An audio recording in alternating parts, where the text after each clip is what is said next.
물을 기르러 갈 때에도 각각 병기를 잡았느니라. 아멘. 느헤미야라는 한 사람과 그리고 그의 기도를 통해서 하나님은 회복을 시작하고 또 그 회복을 이루어가고 계신다라는 말씀을 나누고 있습니다. 스룹바벨이라는 사람을 통하여서 하나님이 약속하신 땅으로 돌아왔지만 하나님은 아직까지 회복이라고 말씀하시지 않습니다. 에스라라는 사람을 통하여서 성전이 건축되었음에도 불구하고 그리고 그들이 성전을 건축하고 하나님께 예배를 시작하였음에도 불구하고 회복이라고 말씀하지 않습니다. 이제 느헤미야라는 사람을 통하여서 성벽을 지어가면서 이것이 바로 회복이라고 말씀하고 계시는데, 그러면 어제 우리가 살펴봤던 것처럼 한 사람의 기도가 하나님이 주셨던 마음을 품고서 누군가에게 옮겨지고 기도하면서 역사했던 그 일이 이제 완성이 되었습니다. 그래서 우리가 어제 예루살렘 성벽이 수축되고 있었던 것을 바라보았죠. 문을 중심으로 이야기를 했습니다. 양문, 어문, 옛문. 이렇게 문들이 연결되어지고 골짜기문, 분문, 샘문, 그리고 수문, 공문, 수문, 마문, 동문, 그리고 한밑간문까지 10개의 문이 연결된 이 성벽이 건축된 것. 그러면 이것이 도대체 무엇을 의미하기에 느헤미야는 이 많은 사람들을 동원해서, 아니 모두를 동원해서 이 성벽을 지금 건축해야 하는 것일까? 성전을 건축한다라는 것의 영적인 의미는 하나님 앞에서 나를 회복한다라는 것입니다. 성전이 건축되었다라는 것은 내가 하나님을 바라보게 되었고 내가 하나님과 하나가 되었다라는 뜻입니다. 그런데 우리는 여기까지를 언제나 회복이라고 생각하는 경우가 많이 있습니다. 많은 사람들은 약속의 땅으로 돌아오면 그가 회복되었다라고 생각해요. 그래서 어떤 사람들은 교회에 사람 데려다 놓으면 그 사람이 회복되었다 생각합니다.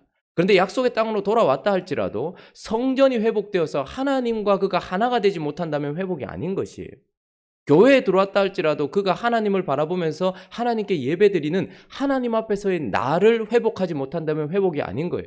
그러나 교회에 들어왔고 하나님의 성에 돌아왔고 성전이 건축되어서 하나님께 예배를 드리며 하나님 앞에서의 나를 회복했다 할지라도 우리가 회복되지 않으면 하나님은 아직까지 회복이 아니라고 이야기합니다.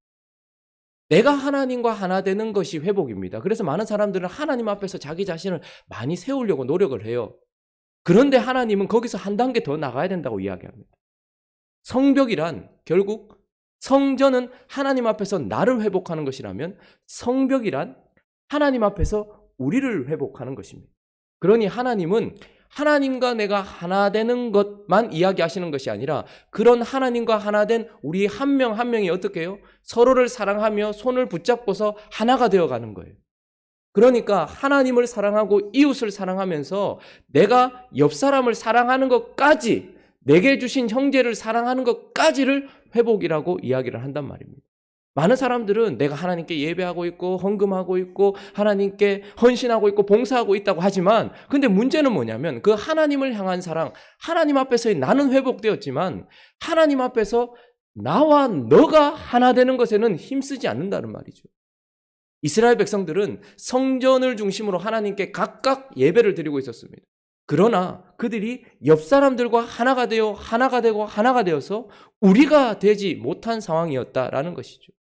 그래서 사실 성벽이라는 것은 결국은 우리는 성전 안에 하나님이 계신다라고 말하고 우리 한 명 한 명이 성전이라고 이야기합니다. 그런데 하나님이 진짜 바라보고 계시는 것은 무엇일까요? 하나님 앞에서 회복된 나라는 사람이 또 다른 하나님이 붙여주신 그 형제와 하나가 되어서 이것들이 연결된 큰 성벽은 결국 더 아름답고 큰 성전이 되는 것입니다.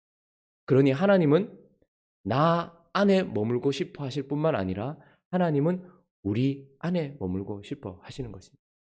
행복한 우리 교회의 성도들이 행복한 우리 교회로 온 것도 좋은 일입니다. 거기에서 하나님과의 관계도 회복되는 것은 좋은 일입니다. 그런데 우리가 이제 해야 될 일은 성벽을 수축하는 거예요. 옆에 있는 사람을 사랑하지 못하면 하나님의 사랑이 그 안에 머물지 아니하느니라 라고 이야기하는 거예요. 나 자신이 하나님 앞에 서는 것만 싸울 일이 아니고 나 자신이 옆에 있는 사람을 사랑해야 되는 거예요. 그런데 문제는 뭐냐면 교회 안에 하나님을 향한 사랑은 외치는 사람들이 많은데, 예배, 말씀을 외치는 사람들이 많은데 형제 사랑에 대해서는 그렇게 애쓰고 힘쓰는 사람들이 없다라는 것이죠. 내가 하나님께 대한 예배가 회복되었다면, 내가 옆 사람을 향한 사랑이 회복되지 않으면 아직까지 우리는 불탄 성인 거예요. 아직까지 회복되지 않은 것입니다. 내가 앞에 있는 이분을, 앞에 있는 저분을 생각이 다르고 마음이 달라도 하나님께서 주신 생명을 가지고 있는 사람이라면 그 사람의 손을 맞잡고서 하나님이 우리 안에 머물게 하시는 것, 이것이 바로 느헤미야의 성벽 건축의 의미인 것입니다. 그러니 나 하나 성전되는 것, 여기서 머무는 사람들이 나와 너 안에 하나님이 머무는, 우리 안에 하나님이 계시도록 하는 것, 이것이 바로 성벽 건축인 것이죠. 또 하나의 더 아름답고 큰 성전을 짓고 있는 것입니다. 자, 그러므로 이렇게 아름답고 큰 하나님의 사명이기 때문에 무엇이 등장할까요? 4장에는 대적이 등장하는 거예요. 내가 이 사람과 하나가 되고, 그리고 우리가 되어가기 위하여서 우리는 하나님의 그 꿈을 바라보는 거예요. 여러분, 성부 하나님 홀로 계셔도 영광스럽습니다. 성자 예수님 홀로 계셔도 아름답습니다. 영광스럽습니다. 성령 하나님 홀로 계셔도 아름답습니다. 그러나 그분들은 어떻습니까? 홀로 계신 분들이 아니라 아버지 안에 예수가, 예수 안에 성령이 모두 하나가 되어서, 하나님은 결국 뭐라고요? 사랑이시니라. 하나이시란 말입니다.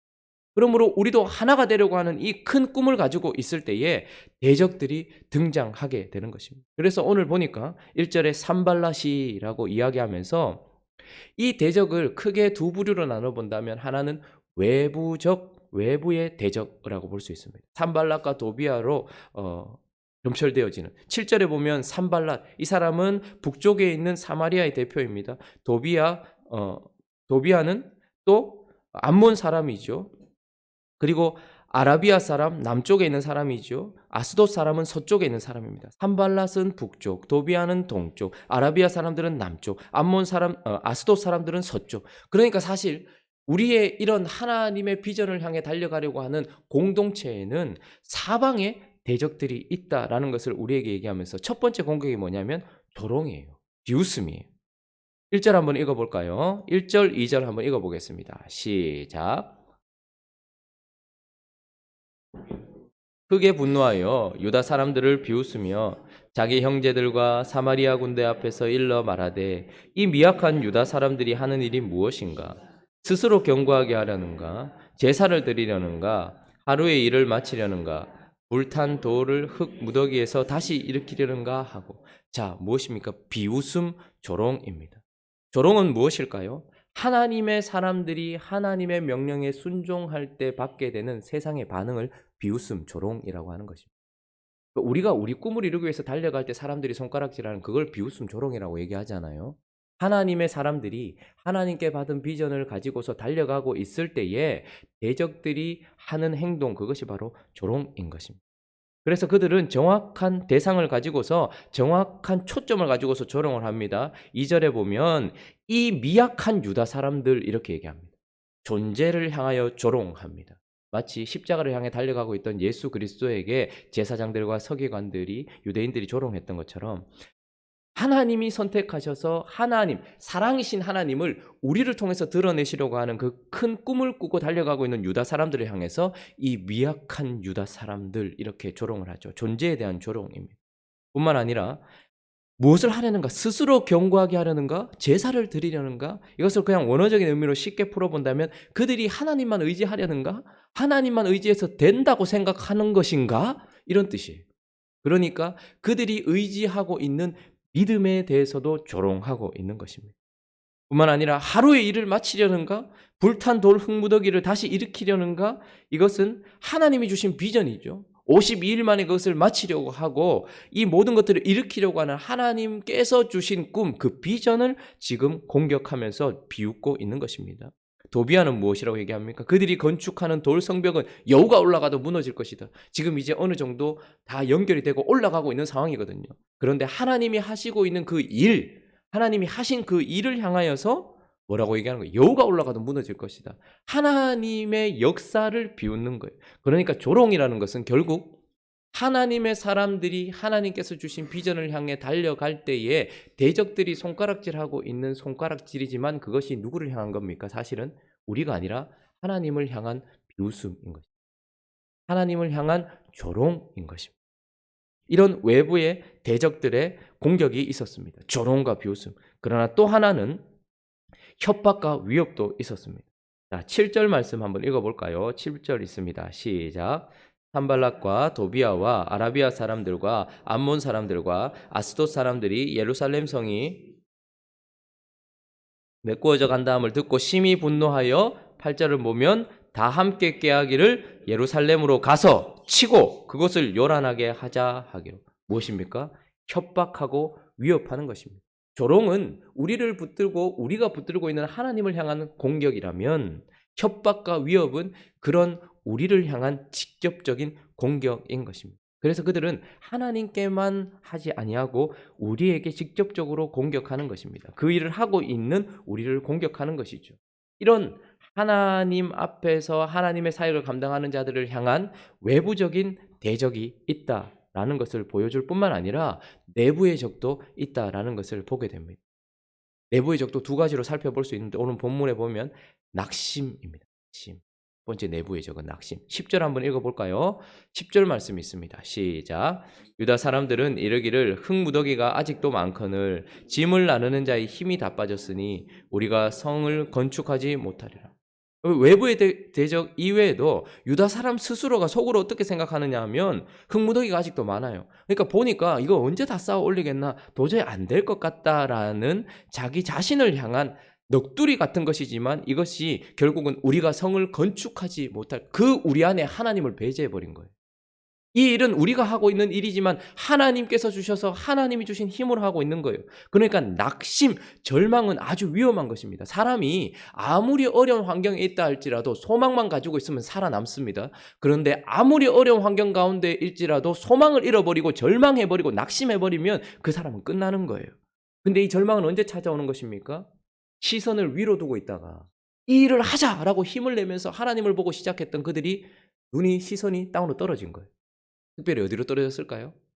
자기 자신을 향해 떨어진 거. 그러니까 나 자신을 보니까 내가 무슨 우리 가정이라는 공동체를 세우며 한번 해보니까 잘 안 되거든요. 내가 무슨 교회의 공동체를 사랑의 공동체라고 세우냐. 자기 자신을 바라보는 시선이 딱 고정되는 순간 찾아오는 것이 낙심인 것입니다. 이게 내부의 적이었죠. 또 하나는 두려움입니다. 11절, 12절 한번 읽어볼까요? 11절, 12절 시작.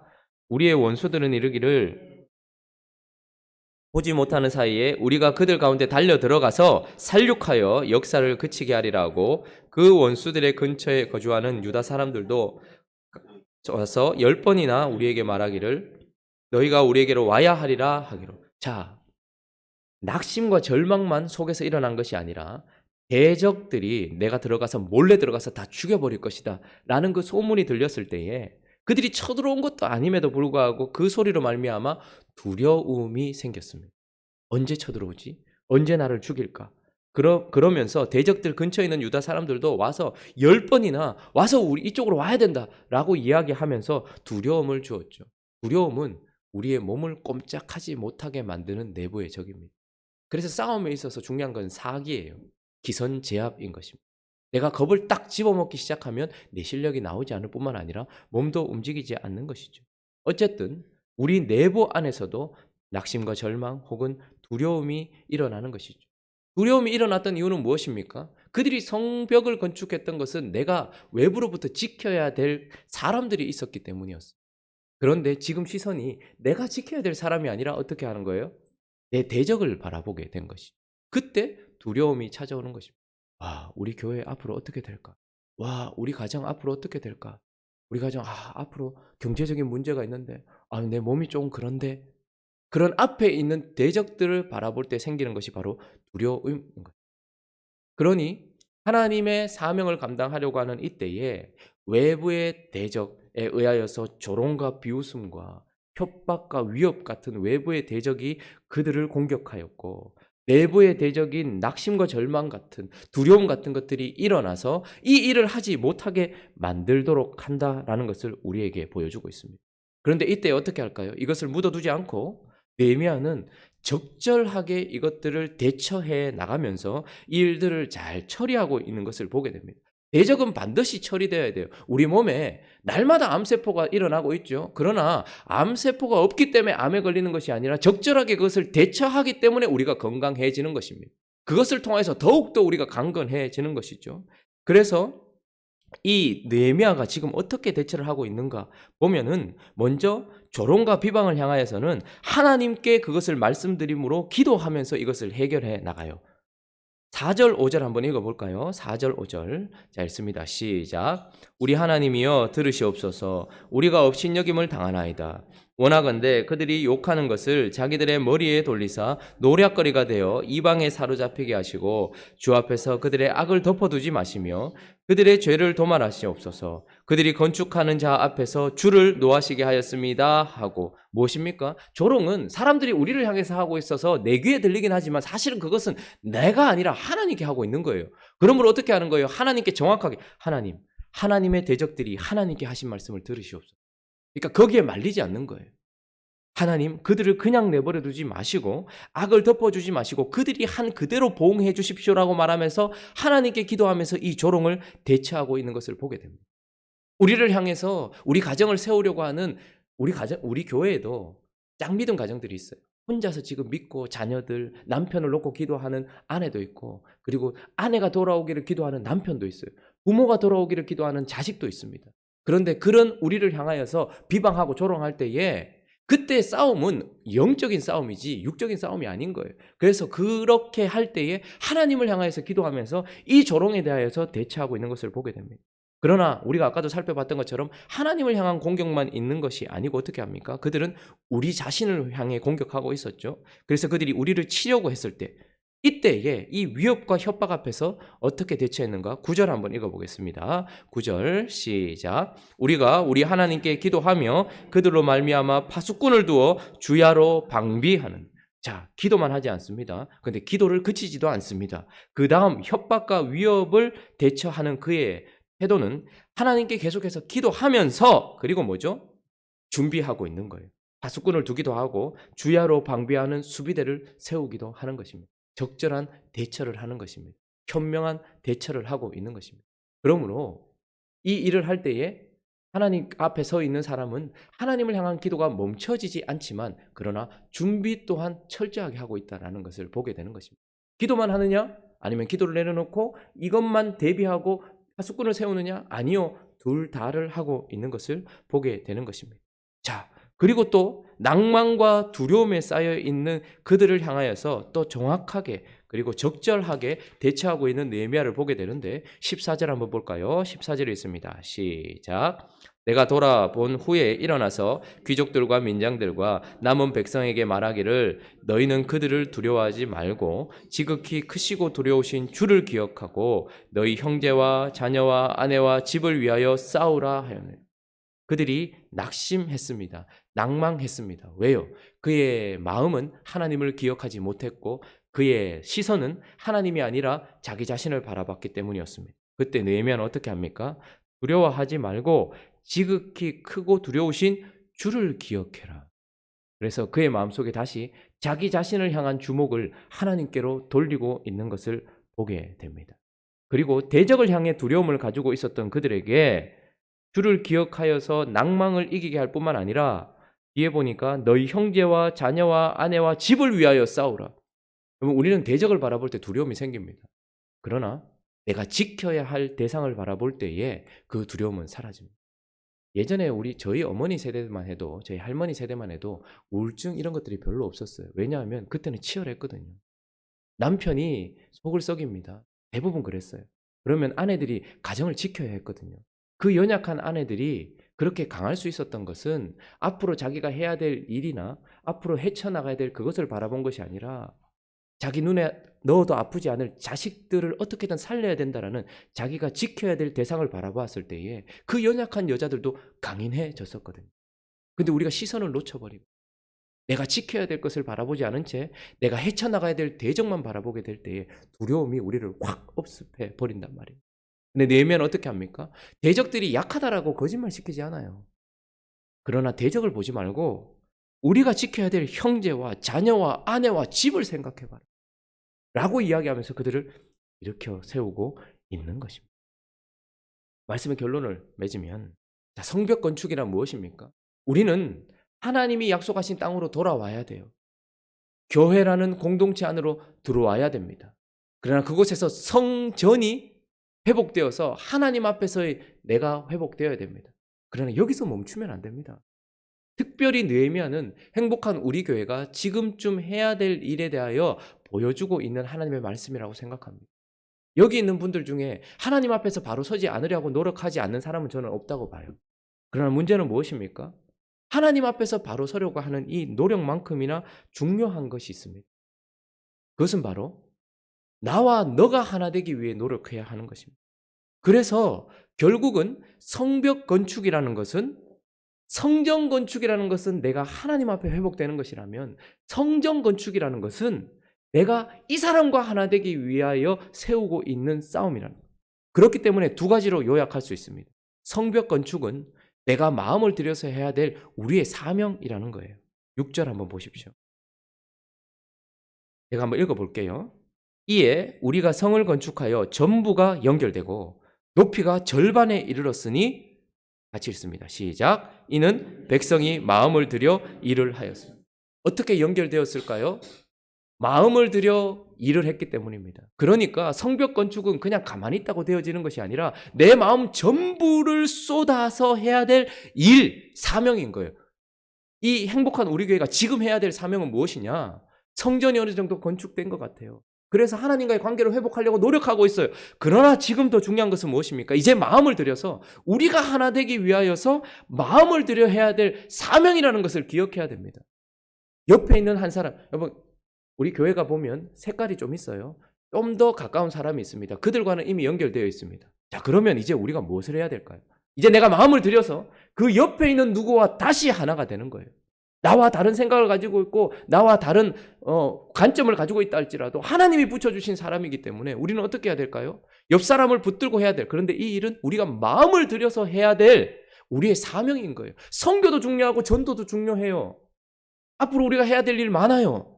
그러나 지금 우리에게 주신 일은 바로 이것입니다. 마음을 들여서 해야 돼요.